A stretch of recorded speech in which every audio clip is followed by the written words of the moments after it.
Hello students, myself खुशबू।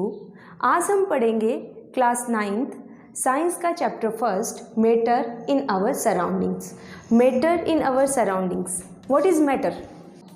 अगर आपको मैं सिंपल लैंग्वेज में बताऊं कि मैटर होता है कोई भी ऐसी चीज़ जो हमारे आसपास है, जो स्पेस घेरती है, जो स्पेस ऑक्यूपाइज करती है, जिसका कोई पर्टिकुलर मास होता है, वो होता है मैटर। मैटर आपका एक ऐसा टॉपिक है जो कि आपकी 9th का बेस है और आपकी फर्दर 10th, 11th, 12th की केमिस्ट्री का बेसिक है। तो इसके बारे में आज हम डिटेल से डिस्कस करेंगे। सबसे पहले आपके दिमाग में ये क्वेश्चन आ रहा होगा कि मैटर होता क्या है।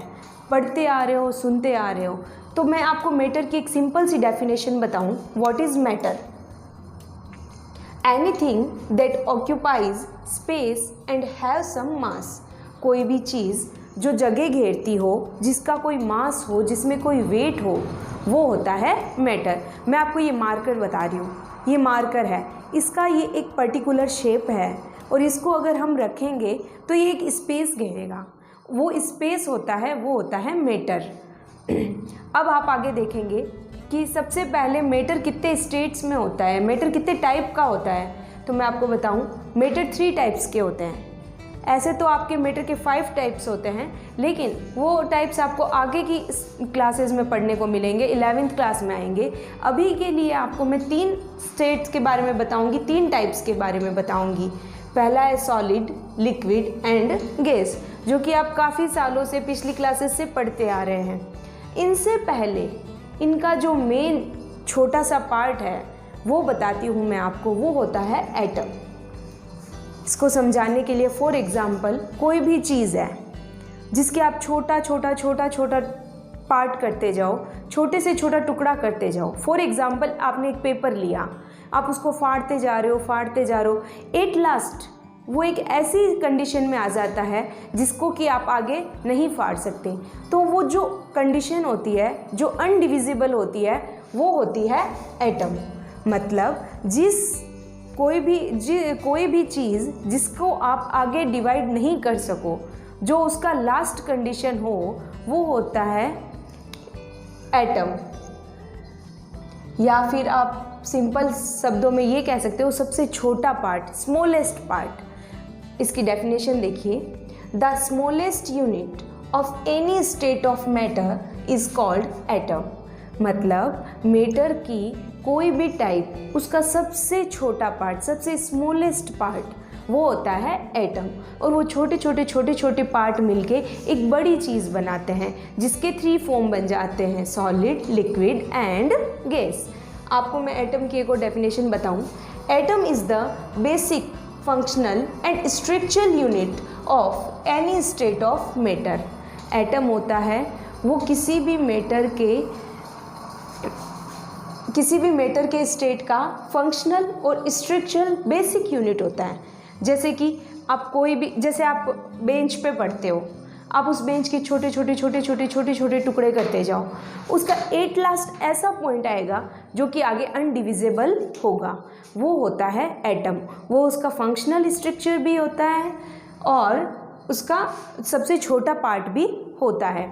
या फिर आपको दूसरा एग्जांपल बताऊं, जैसे कि पानी है, लिक्विड फॉर्म जिसे हम पीते हैं, वो किससे बना हुआ होता है? उसका क्या होता है?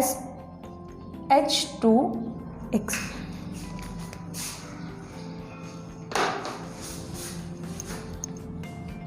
H2O, ये हाइड्रोजन के 2 एटम मिलके और ऑक्सीजन का एक एटम मिलके एक लिक्विड बनाता है, जिसे हम पीते हैं, जिसे हम पानी कहते हैं। एक पदार्थ होता है। अगर आप इसको ऐसे कर दो H3O, तो ये पानी नहीं, ये एसिड बन जाता है। तो देखिए, एक एटम में चेंज होते ही पूरा फॉर्म चेंज हो जाता है। H2O पानी बन गया और H3O एसिड बन गया। तो ये होता है एटम, छोटे से छोटा पार्ट जो कि सॉलिड, लिक्विड और गैस को बनाता है।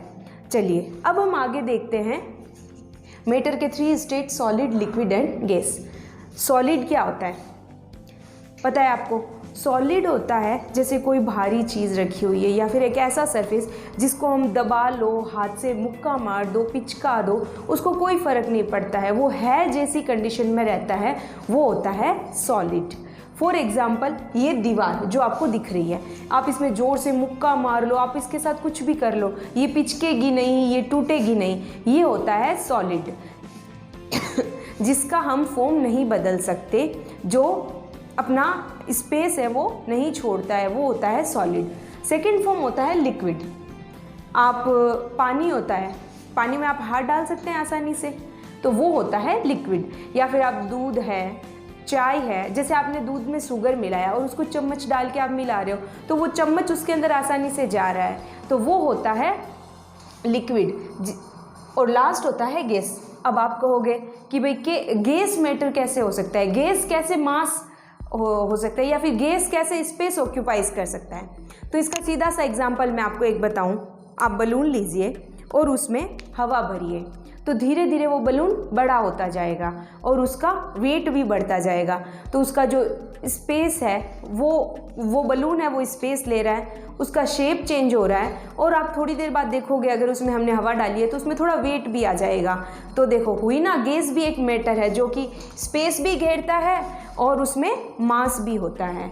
तो आप कहेंगे गैस हमें दिखता तो नहीं है, फिर वो मैटर कैसे हुआ? तो होता है।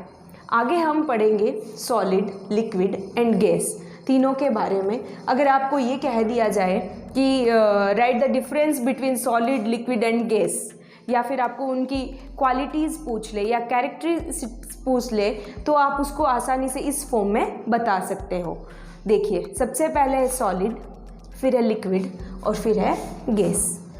सॉलिड की सबसे बड़ी क्वालिटी यह है कि इसके जो एटम्स होते हैं वो बहुत ज़्यादा क्लोज होते हैं, ये क्लोजली पैक होते हैं। जैसे कि ये आपको दिख रहा है, इसके अंदर सॉलिड होता है, उसके जो एटम वो एकदम पास पास में होते हैं, इतने पास में होते हैं कि हम उसके अंदर कोई भी चीज़ नहीं डाल सकते, हम हमारा हाथ भी उसके अंदर नहीं डाल सकते। जैसे कि एक पत्थर है, आप उसके अंदर अपना हाथ डाल सकते हो? नहीं डाल सकते, वो होता है सॉलिड। क्यों? क्योंकि सॉलिड के जो एटम्स होते हैं वो एकदम क्लोजली पैक्ड होते हैं। फिर आता है लिक्विड। लिक्विड में उसके एटम होते हैं वो थोड़े लूजली पैक होते हैं, हाँ इतने लूज भी नहीं होते हैं लेकिन सॉलिड के जितने नज़दीक भी नहीं होते हैं। एटम में होते हैं वो, लिक्विड में थोड़े दूर दूर होते हैं। और इसका एग्जाम्पल आपके सामने है, वाटर है, मिल्क है, टी है, कोई भी लिक्विड चीज़ है जिसमें आप आसानी से हाथ डाल सकते हो, जिसके अंदर से आप आसानी से निकल सकते हो, तो वो होते हैं लिक्विड। जिसके एटम्स होते हैं वो थोड़े दूर दूर होते हैं, जिसको हम आसानी से चीर सकते हैं या फिर जिसमें से हम आसानी से निकल सकते हैं। थर्ड होता है गैस। गैस के जो एटम होते हैं वो बहुत ही रैंडमली होते हैं, इधर उधर बिखरे हुए होते हैं, इतने दूर होते हैं कि हम बड़ी से बड़ी चीज़ उसमें से निकाल सकते हैं। तो उसका एग्जांपल मैं आपको बताऊं, जैसे कि आपके आसपास कोई धुआं निकल रहा है, तो आप उसमें से आसानी से निकल सकते हो। आपके पीछे बनी हुई बहुत बड़ी लाइन भी उसमें से आसानी से निकल सकती है। क्यों? क्योंकि जो धुएं में एटम्स होते हैं, धुआं क्या होता है? गैस का फॉर्म होता है, और उसके जो एटम होते हैं वो क्या होते हैं? बहुत दूर दूर होते हैं, तो उसमें से हम आसानी से निकल सकते हैं। तो ये होता है गैस का फॉर्म। सॉलिड में एटम्स होते हैं वो क्लोजली पैक होते हैं, लिक्विड में लूजली पैक होते हैं, और गैस में रैंडमली पैक होते हैं। गैस है वो बहुत बिखरे हुए होते हैं गैस के अंदर। सेकंड इसकी क्वालिटी बताऊं या फिर इन तीनों में डिफरेंस बताऊं, तो वो होता है solid have definite volume and shape. Solid का एक फिक्स शेप होता है, उसका एक फिक्स वॉल्यूम होता है। जैसे कि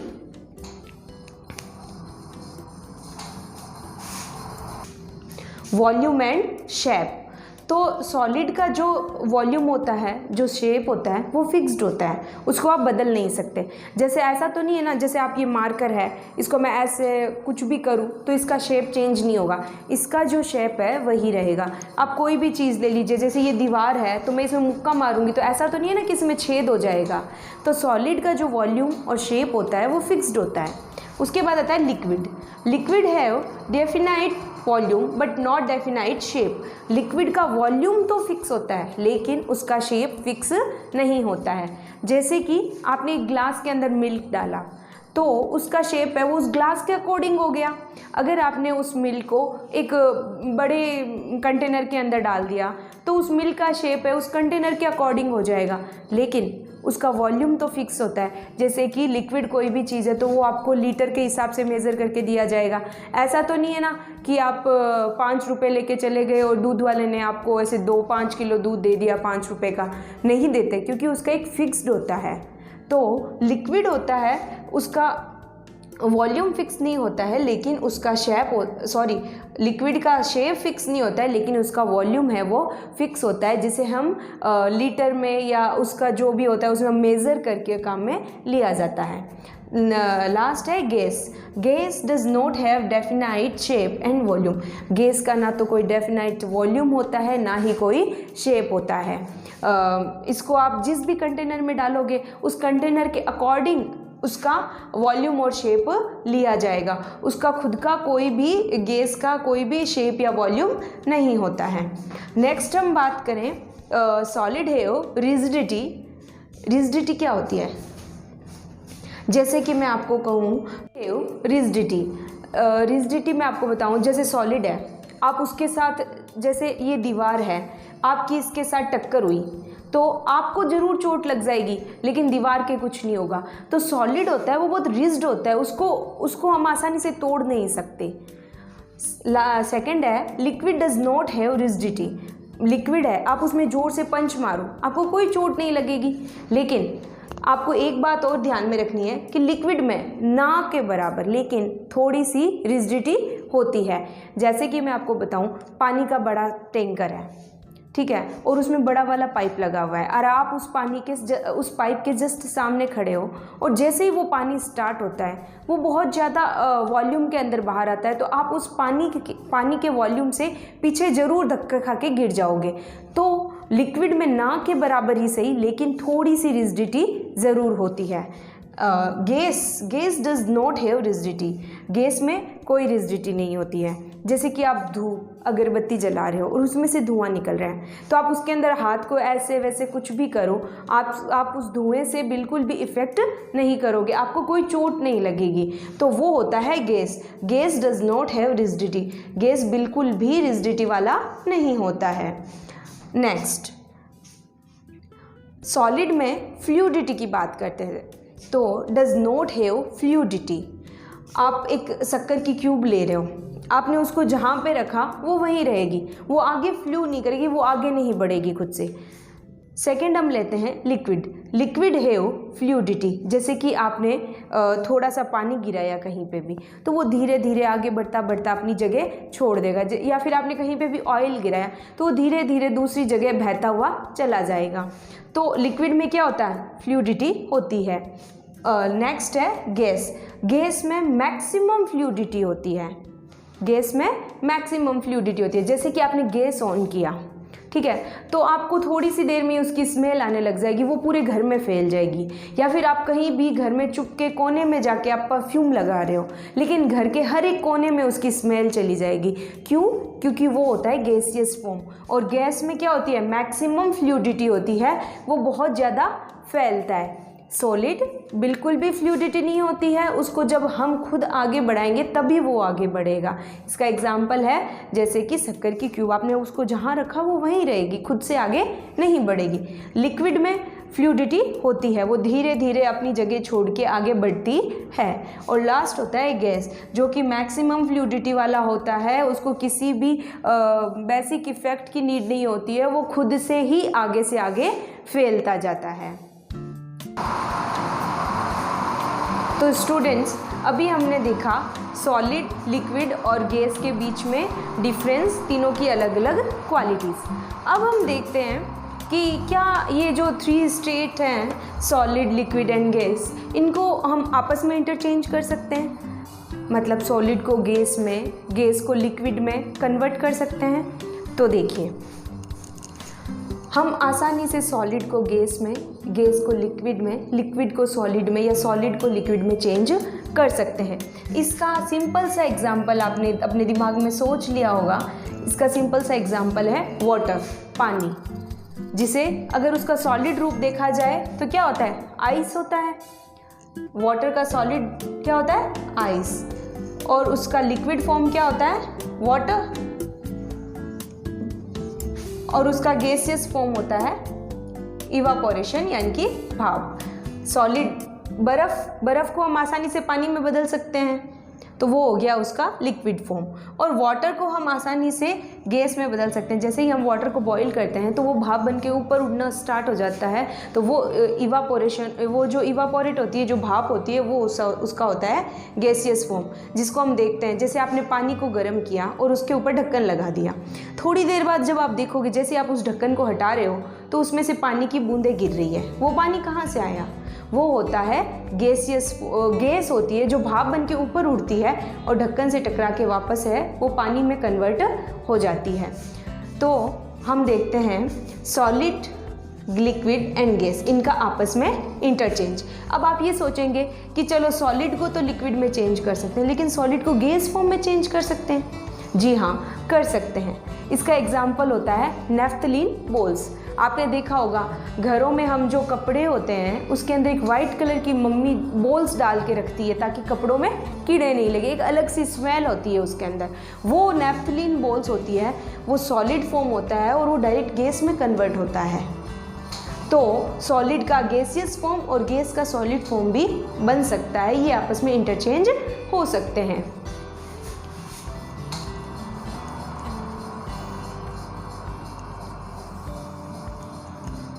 देखिए, सॉलिड का जो गैस में इंटरचेंज होता है उसे कहा जाता है सब्लिमेशन।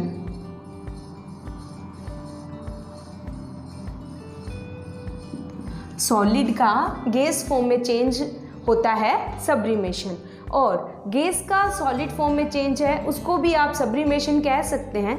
ऐसे तो आप इसे सॉलिडिफिकेशन भी कह सकते हैं, लेकिन आप इन दोनों को एक ही नाम से देख सकते हैं, सॉलिड का गैस और गैस का सॉलिड में चेंज होना सब्लिमेशन।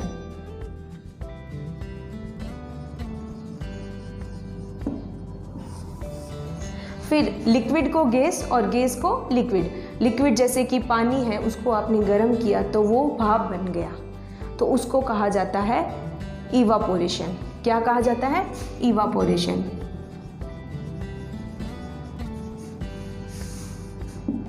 और गैस का वापस लिक्विड में कन्वर्ट होना, गैस का वापस लिक्विड में कन्वर्ट होना कहलाता है कंडेंसेशन।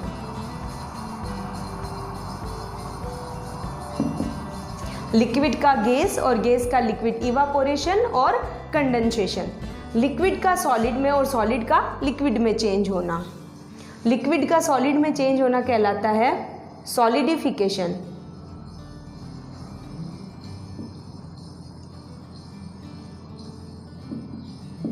लिक्विड का सॉलिड में चेंज होना सॉलिडिफिकेशन, और सॉलिड का लिक्विड में चेंज होना कहलाता है फ्यूजन। इसका सीधा सा एग्जांपल मैंने आपको वाटर लेके बताया, जिसको हम तीनों फॉर्म में चेंज कर सकते हैं, सॉलिड, लिक्विड एंड गैस के अंदर।